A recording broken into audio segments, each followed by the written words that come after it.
Well, hello there, darlings. Victoria here.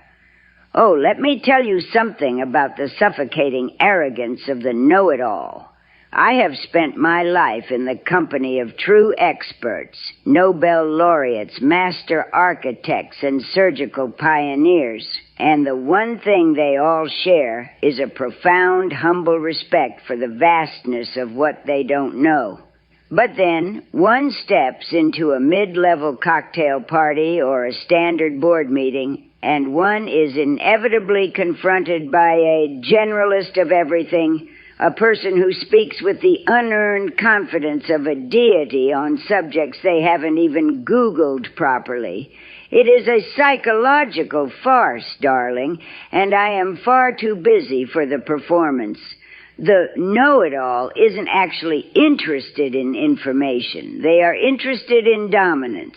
They treat a conversation not as an exchange of ideas, but as a territory to be conquered. They suffer from a terminal case of the Dunning-Kruger effect. They have just enough surface-level knowledge to be dangerous, but not nearly enough to realize they are drowning in the shallow end of the pool. They interrupt specialists to offer their take.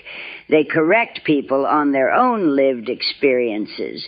It is a staggering display of intellectual myopia. Why do they do it? Because for the insecure, being right is a substitute for being competent. They believe that if they can just talk the loudest and have the last word, they will be perceived as the most powerful person in the room. They don't realize that the rest of us, the ones who actually do the work, are simply exchange glances and waiting for them to run out of oxygen. In my world, curiosity is the ultimate currency.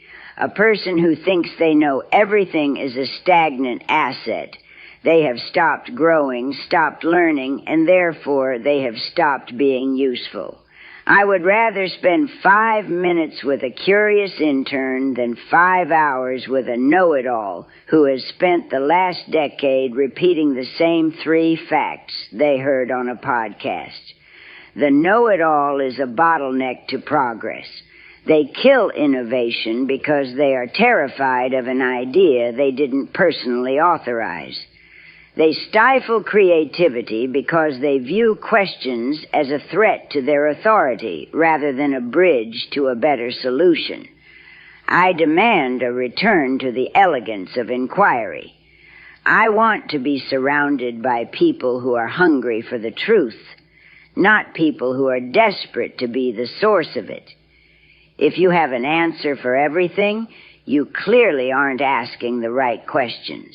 I'm off to my study. I've invited a theoretical physicist for tea because I want to feel delightfully confused for an hour. It's much more refreshing than listening to a know-it-all explain my own tax bracket to me. Priorities, darling, priorities. Okay, go make someone smile, darlings. Champagne wishes and caviar dreams to you all.